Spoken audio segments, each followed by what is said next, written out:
Bien-aimé dans le Seigneur, bonjour, bonsoir, selon le lieu où tu te trouves. Mon frère, ma sœur, c'est toujours un plaisir que de nous retrouver. Aujourd'hui, inspiré par l'Esprit de Dieu, je me suis vu obligé de faire cette petite exhortation qui ne durera que quelques minutes, simplement parce que ces derniers temps, j'étais contacté par plusieurs des frères et sœurs sur le fait que, de leur point de vue, les choses n'allaient pas, Dieu les avait oubliés, quel que soit le domaine concerné pour chacun ou pour un autre, le constat était le même. Le constat était que, surtout pour ceux qui prient, et d'autres aussi, que leur prière n'était pas entendue par le destinataire ultime de nos prières, c'est-à-dire l'Éternel. Et cela m'a conduit à faire cette petite exhortation par rapport à ce que nous avons appelé l'attente divine.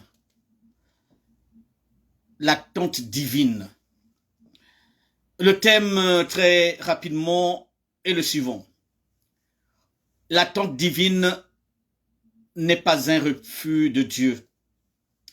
Bien-aimés, nous allons prier rapidement et dire quelques mots à l'attention de toi qui nous écoute en ce moment, parce que ce message ne s'adresse pas uniquement à ceux des frères et sœurs qui nous contactent, mais également à ceux qui sont dans le même état d'esprit. C'est-à-dire que l'on cherche les solutions à un problème, l'on cherche la voie, l'on cherche un miracle, l'on cherche une guérison, le mariage, le travail, et j'en passe, mais l'on constate que la solution n'arrive pas. Prions très rapidement pour confier cet instant à l'Éternel. Père éternel, Père saint, nous te rendons grâce et sanctifions ton nom. Seigneur, bénis cet instant, que nous ne soyons que le porte-parole de ta sagesse, de ta majesté, de ton intelligence infinie. Donne-nous, Seigneur, de dire le juste mot à ton fils, à ta fille qui écoute en ce moment, pour conforter les âmes et raffermir la foi. Nous te disons merci d'avance parce que nous savons que tu vas parler à travers ton serviteur et fils que je suis, à ton enfant qui écoute et regarde. C'est dans le nom sacré, précieux, puissant de notre Seigneur Jésus-Christ que nous avons prié. Amen. Bien-aimé dans le Seigneur, merci. Et toi qui cherches mais ne trouves pas, toi qui frappes mais la porte ne s'ouvre pas, toi qui demandes et ne reçois pas, il est tout à fait logique et normal que des inquiétudes, que le questionnement taraude ton esprit. Mais rassure-toi, bien-aimé, ce que tu penses n'est pas ce que Dieu pense. Sauf si tu es dans la prédisposition qui consiste à te dire que tu as la foi, ça viendra.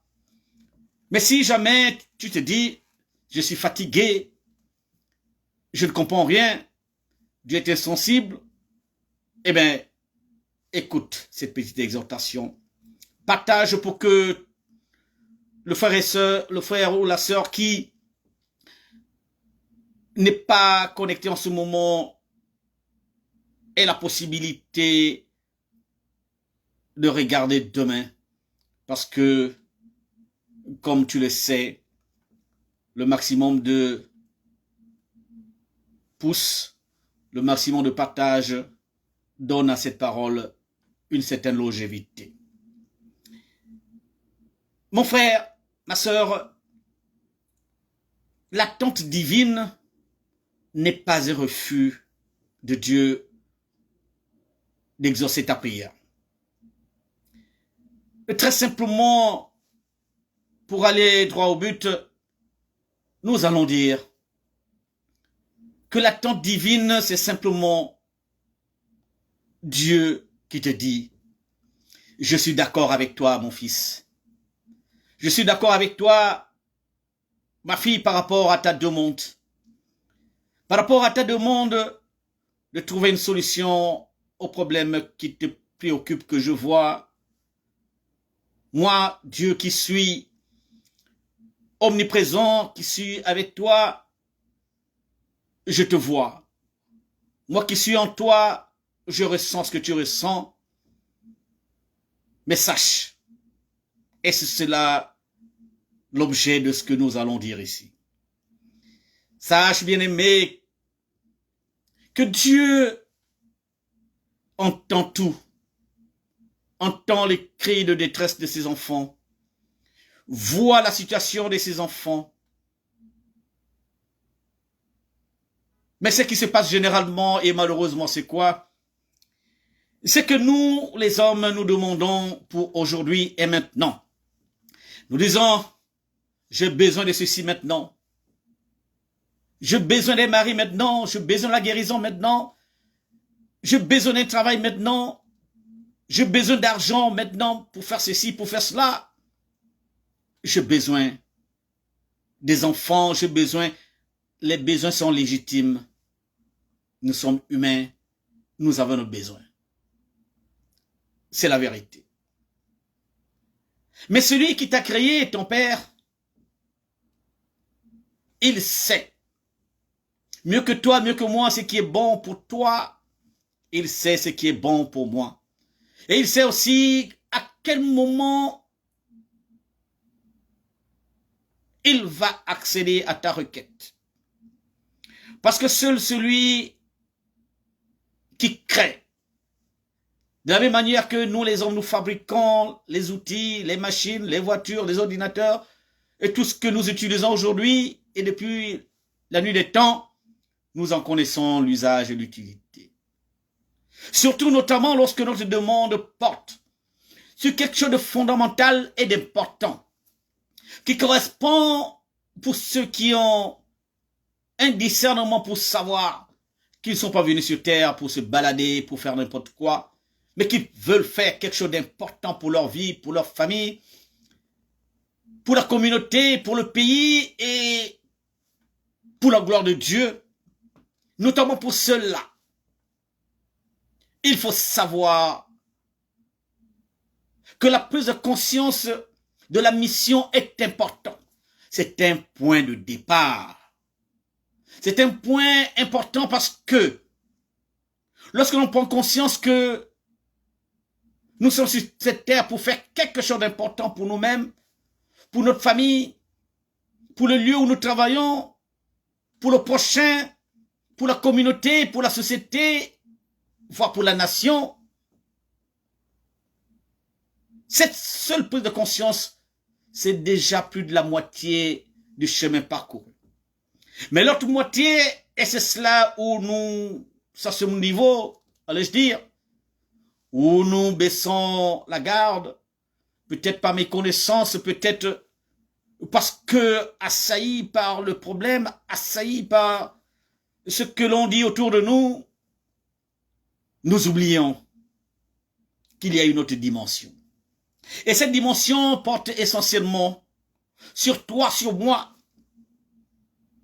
Parce qu'il est une chose de vouloir quelque chose. Il est une chose de vouloir atteindre un objectif. Et il en est une autre.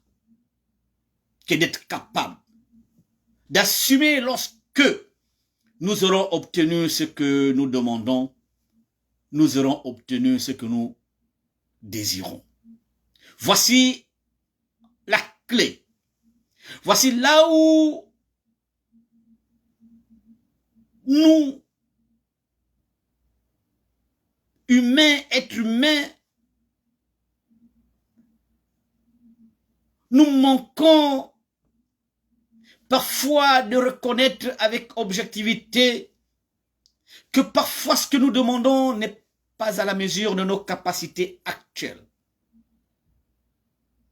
Parce que ce que nous demandons,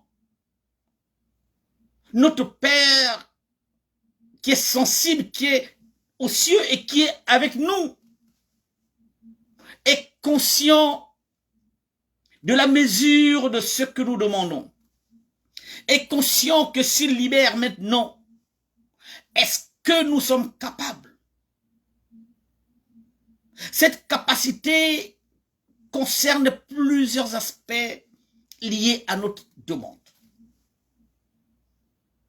L'amour de notre Seigneur Jésus-Christ, l'amour du Père créateur qui nous a créés par amour, transcende tout. C'est l'amour du Père ou de la mère qui dit à son enfant, tu n'es pas encore prêt, mon enfant. Tu n'es pas encore prêt pour le mariage. Tu n'es pas encore prêt pour gérer autant d'argent. Tu n'es pas encore prêt pour gérer, pour avoir autant de responsabilités. Tu veux être quoi?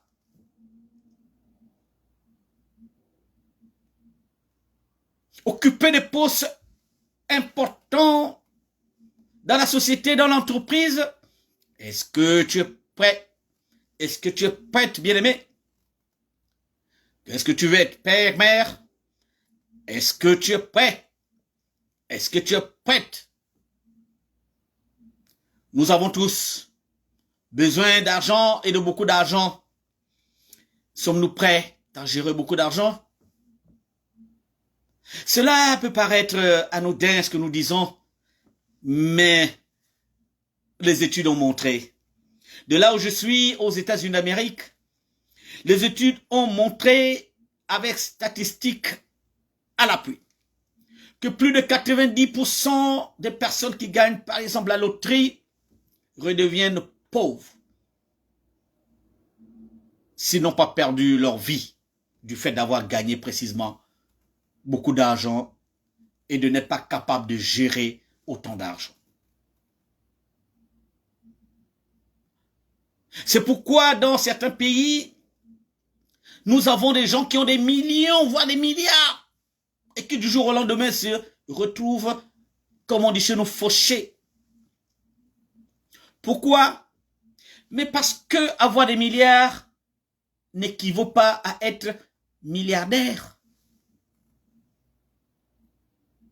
Avoir des millions n'équivaut pas à être millionnaire. Un millionnaire, un milliardaire, c'est quelqu'un qui a l'état d'esprit du millionnaire, du milliardaire. C'est quelqu'un qui sait par ce qu'il connaît, ce qu'il sait faire, peut générer, peut créer des opportunités pour avoir cet argent. Mais celui qui a des millions sans en devenir millionnaire ou milliardaire, dans un premier temps, aura de l'argent, mais ne saura pas comment l'utiliser ou quoi en faire. Ça va être le gaspillage, ça va être la destruction de soi-même, ça va être la destruction de sa famille, ça doit être la catastrophe. On ne peut pas vouloir conduire un véhicule sans savoir conduire. On veut être au volant d'un véhicule, passant par l'auto-école, ou alors demandons à quelqu'un qui sait conduire de nous amener à devenir progressivement chauffeurs. Mais ces exemples simples ne vont pas nous faire oublier des exemples plus complexes, où Dieu nous confie une mission, où Dieu veut une transformation de notre cœur. Nous pouvons être malades, vouloir des miracles pour guérir, oui. Mais pourquoi sommes-nous tombés malades d'abord? Nous ne le savons pas, mais Dieu lui sait. Peut-être que la guérison viendra de la transformation du cœur. Les habitudes que nous avions, on peut créer la maladie. Est-ce que nous sommes conscients de cela? Est-ce que nous pouvons changer d'abord nos habitudes dans un premier temps pour que, une fois guéri, que la guérison soit une continuation, point de départ pour une nouvelle vie et non pour retomber à nouveau. Parfois, Dieu suspend la bénédiction en attendant que nous devenions la personne qui mérite ce que nous voulons voir. C'est pourquoi nous avons pour habitude de dire que devenir, être, doit précéder avoir. Être doit précéder avoir. C'est cela le royaume de Dieu. C'est cela la logique, le principe du royaume de Dieu.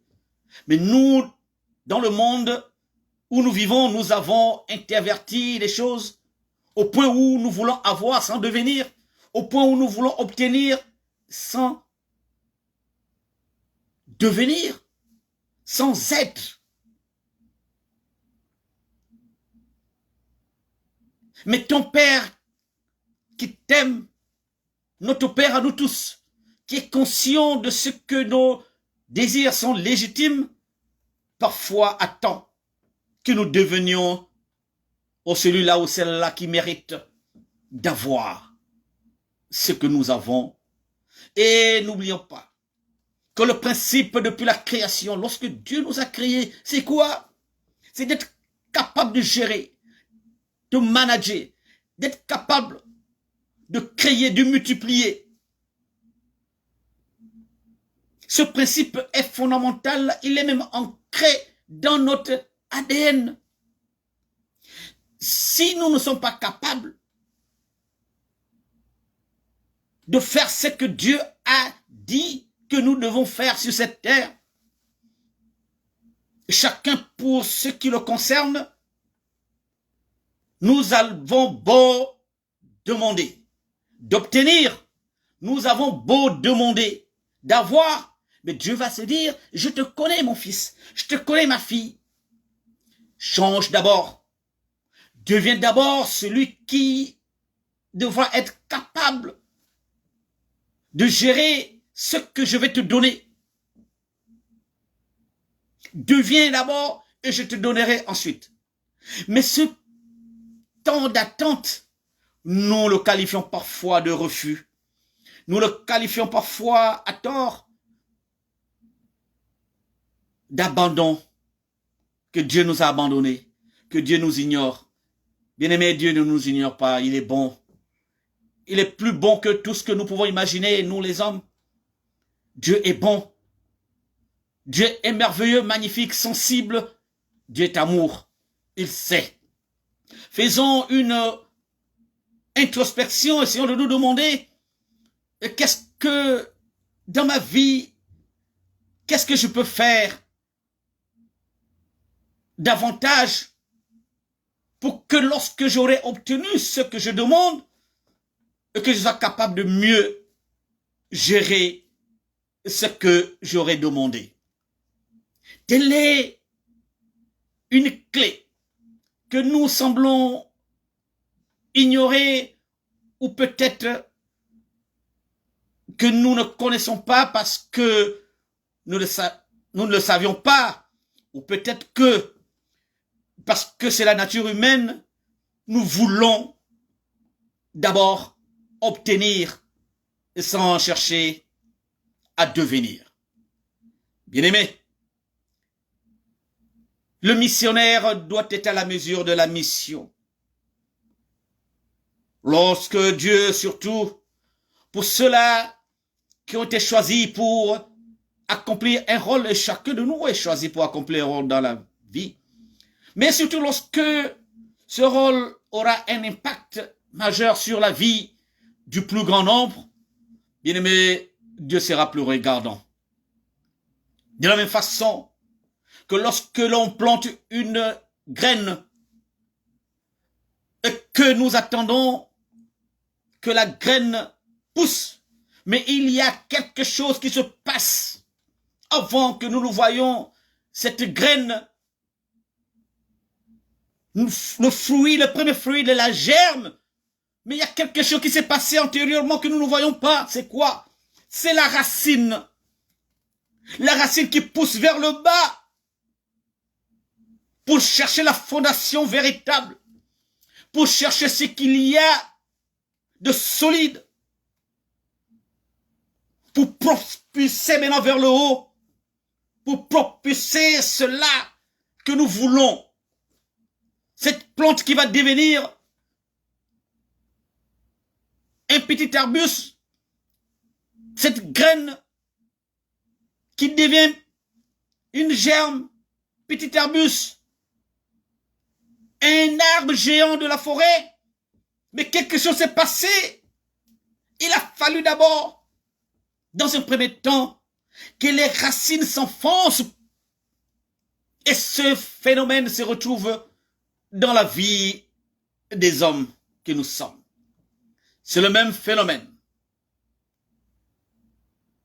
Ce que nous recherchons, c'est ce qui apparaît, c'est la face émergée de l'iceberg, comme on dit en français. Mais il y a une dimension cachée qui est sous l'eau, qui est même sous le sol. Nous ne voyons que la petite île. Mais cette île prend naissance plus loin, sous terre. Cette profondeur, nous ne la voyons pas. Pour ceux qui ont la capacité de faire des plongées, ils vont voir que l'île existe sous l'eau. Mais prend racine sous terre. Mais ceux qui ont les yeux de tout le monde vont voir l'île sur l'eau. C'est de cela qu'il s'agit. Devenons d'abord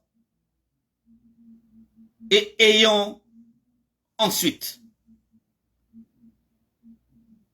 Le Seigneur Jésus a pris plusieurs paraboles pour expliquer cela. La nouvelle naissance est l'une d'elles.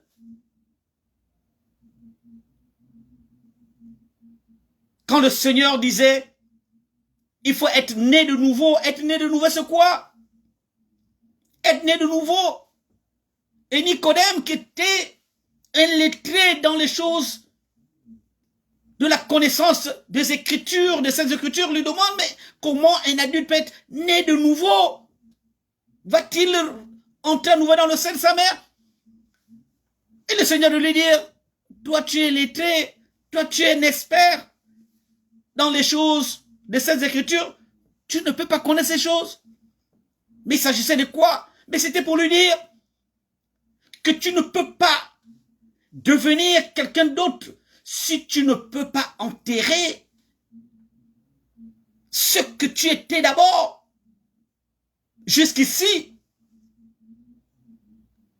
il faut, pour naître de nouveau, mourir d'abord en soi-même. Cette expression ne doit pas faire peur, mais il s'agit précisément de cela. Pour qu'il y ait renaissance, il faut d'abord une mort spirituelle, un changement. Il faut d'abord mettre de côté les anciennes habitudes. C'est ça la mort. Mettre de côté ce qui faisait de nous ce que nous étions. Puisque nous voulons devenir quelqu'un d'autre. Nous voulons avoir d'autres choses, mais nous devons devenir comme celui ou celle qui mérite d'être cela, d'avoir cela. Voilà précisément ce temps que nous appelons le refus de Dieu d'exercer notre prière. En anglais, on appelle cela le delay. Le délai, c'est pas un délai, en fait. Oui, c'est comme un retard. Mais c'est pas exactement cela. Le retard dans l'exaucement de la prière, l'exaucement de la demande. Dieu attend pendant que tu attends Dieu. Dieu t'attend. Ton véhicule est certainement là garé sur le plan spirituel, sur la dimension spirituelle, c'est là. Mais tu veux l'avoir, après tu vas faire le permis. Dieu dit non, fais d'abord le permis. Tu vas voir ce véhicule. Ton mari est certainement là à côté. Ton épouse est là. Mais Dieu dit, change, deviens d'abord un mari sur le plan spirituel, conceptuel. Tu dois savoir ce qu'un mari doit être, ce qu'une femme mariée doit être. Lorsque tu, dans ta tête, dans ta vision, dans ton comportement, tu commences à être responsable dans ceci, dans cela, eh bien, Dieu dit, précisément, il est temps, tu es capable maintenant, tu as mesure maintenant d'avoir une femme, d'avoir un mari. C'est cela. Si nous, les hommes, nous n'allons pas donner un véhicule à un enfant de 12 ans, voilà un véhicule, mais Dieu est capable. Dieu qui est plus intelligent que nous, des millions de fois, plus sage que nous, de très loin, il nous connaît. Il te dit, change d'abord. Deviens d'abord celui que tu dois devenir pour obtenir ce que tu veux obtenir. Télé, bien-aimés, nous étaler, c'était juste un petit enseignement au regard de la demande de plusieurs frères et sœurs qui nous appellent, demander des avis, pourquoi les choses ne marchent pas, pourquoi il y a ceci, pourquoi il y a cela. C'est vrai qu'il y a la dimension prière que nous faisons, mais il doit aussi avoir la dimension enseignement sur le fonctionnement de la réalité des lois divines. Il ne faut pas l'ignorer. Plus de 80% de la manifestation de Dieu se passe par les lois. Il y a des lois divines. De cause à effet. Lorsque nous faisons ça, nous obtenons cela automatiquement. Mais si nous ne connaissons pas ces lois, nous avons comme l'impression que nous naviguons sans boussole aujourd'hui. On a comme on le dit encore en français, en anglais c'est GPS. Le GPS, j'espère que c'est ça. Il y a cela. Le guide, la direction. Il faut savoir où est-ce que nous voulons, où nous devons aller. Il faut savoir que ce que nous voulons très souvent dépend pour son obtention à ce que nous devons devenir. Ne vous en faites pas, même l'homme de Dieu, les hommes de Dieu, ceux qui prient, qui font ces enseignements, ont aussi des désirs.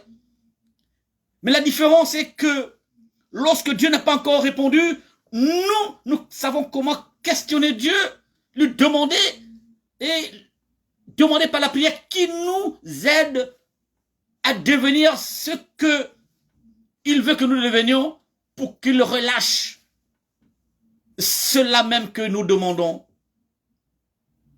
Encore une fois, être, devenir, ce sont les verbes d'état. Ce que nous sommes doit précéder ce que nous devons avoir. Mon frère, ma sœur, changeons de paradigme. Le paradigme du monde, c'est quoi? C'est avoir. Et puis on va voir après. Mais souvent, regarde autour de toi, dans la famille, au travail, dans la communauté, dans le voisinage. Regardez les gens qui ont obtenu sans mériter. Souvent, c'est la catastrophe. pour eux-mêmes et pour les autres. Parce que, précisément, ils ont eu sans être d'abord. Ils ont eu des millions, des milliards, sans être millionnaires d'abord. En esprit, milliardaires d'abord, en esprit.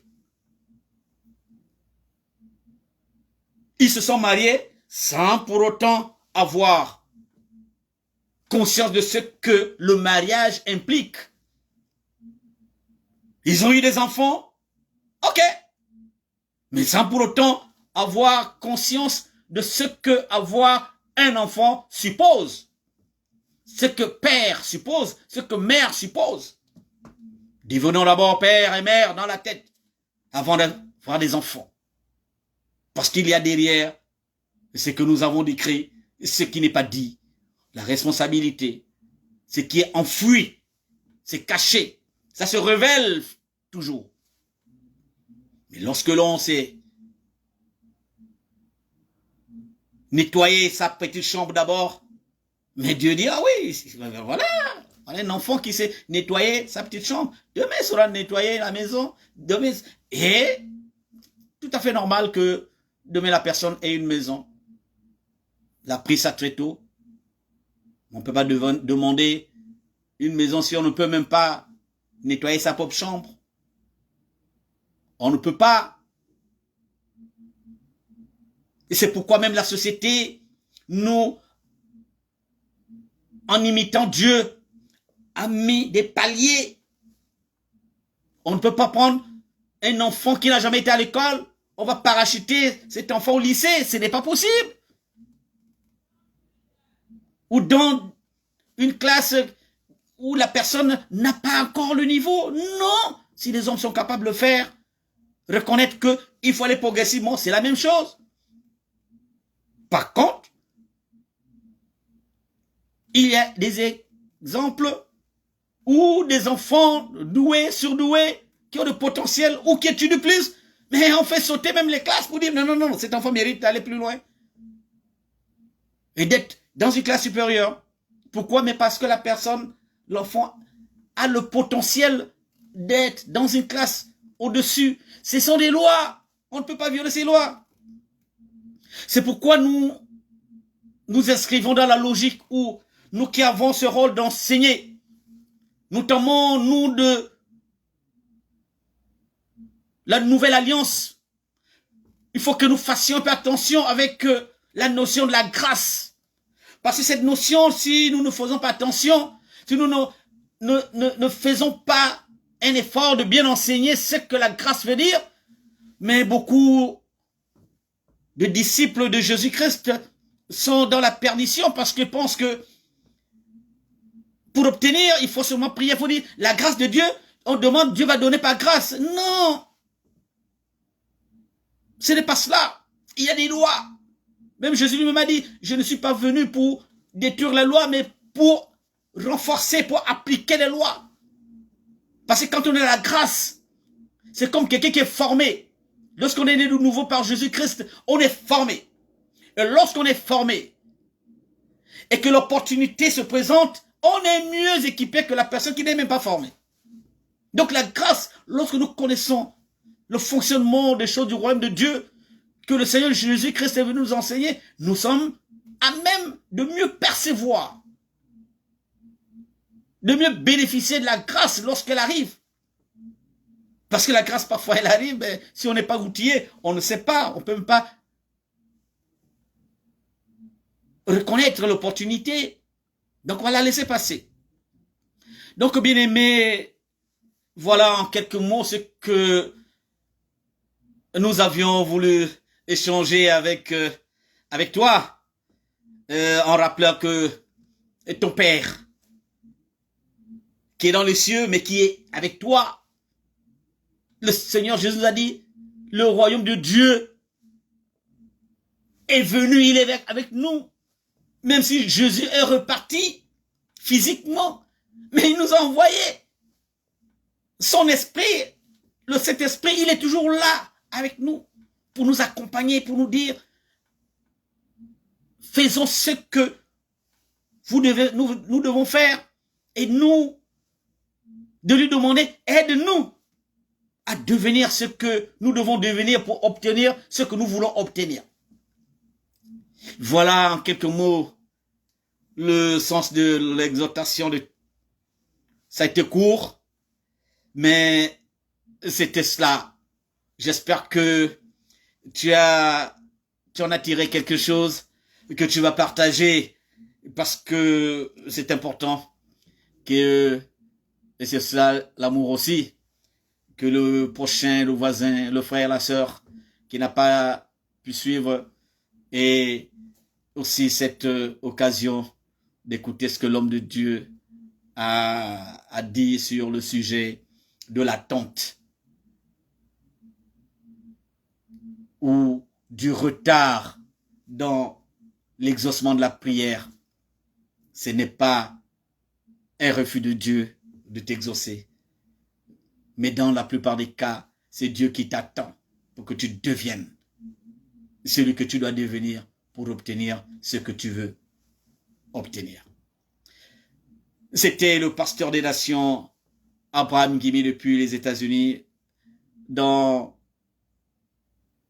au sein de l'église de Révélation Nation. Bien-aimé, sois béni, que l'Éternel que nous servons, qui est ton Père, qui vit en toi, qui est avec toi à travers cet esprit, te bénisse et t'accomplisse dans ce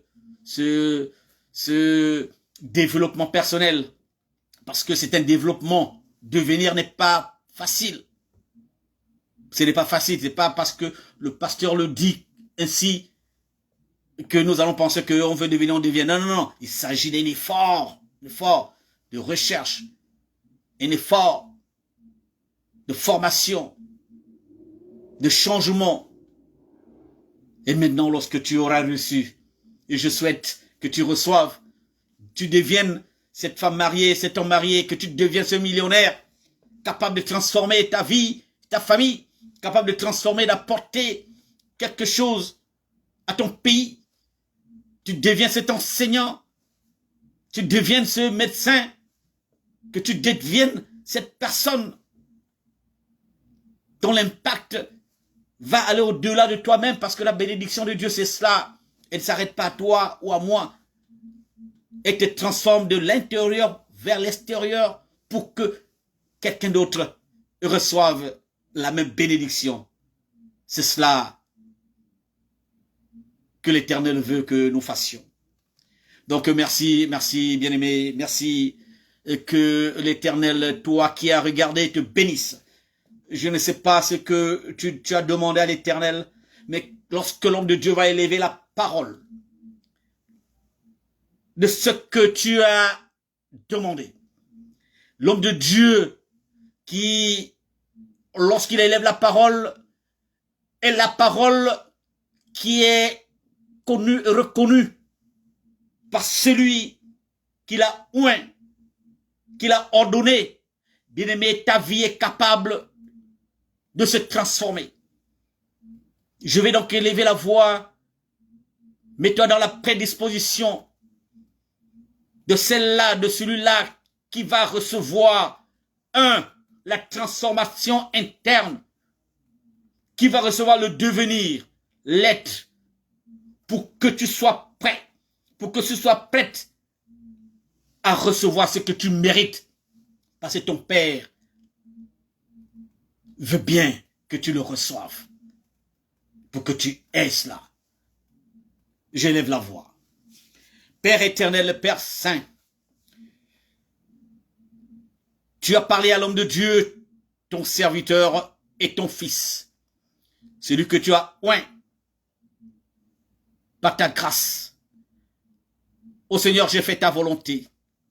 Maintenant, à l'image de notre Seigneur Jésus-Christ, qui, après t'avoir prié, pour te demander de le glorifier, parce que la mission était accomplie, parce que sa mission était accomplie, il a aussi demandé, en t'exhortant, de glorifier ceux qui sont avec lui, et ceux qui seront avec ceux qui sont avec lui. Oh, c'est pourquoi je t'exhorte, ô Père Saint, dans le nom sacré et tout-puissant de Jésus-Christ, de bénir ta fille, ton fils qui a suivi, ou qui suivra cette exhortation que tu as bien voulu que je fasse, pour que il devienne, pour qu'elle devienne la personne que tu as créée, consciente de la mission pour laquelle tu l'as envoyée sur cette terre.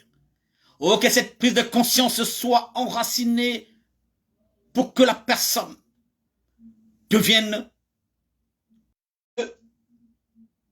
ton enfant devienne à la mesure de la mission pour laquelle tu l'as envoyé sur cette terre. Oh, une fois cela étant acquis, oh, cela ira de soi-même. Ce que tu as déjà prévu pour un bon usage, pour que ton enfant soit béni et soit une source de bénédiction pour d'autres encore, pour le bien de la famille, pour le bien de sa famille, de sa communauté, pour le bien de sa nation, tel que tu nous l'as voulu, tel que tu as voulu que nous le fassions, que notre ministère soit un ministère de nation, où les enfants de Dieu, le voisinage. Nous te disons donc merci de ce que, suivre cette exhortation, soit transformé et soit un outil de ta gloire, soit une source de bénédiction pour les enfants de Dieu. C'est dans le nom sacré de notre Seigneur Jésus-Christ que nous avons prié. Amen. Mon frère et ma soeur, merci. Merci pour ceux qui ont réagi. Nous avons été bénis de savoir que les bien-aimés étaient connectés, malgré le fait que nous n'ayons pas annoncé cette petite exhortation en avance. Sois béni et sois une source de bénédiction pour ta famille, pour ta communauté et pour ta nation. C'est donc le pasteur des nations, Abraham Guimi. Au revoir et merci.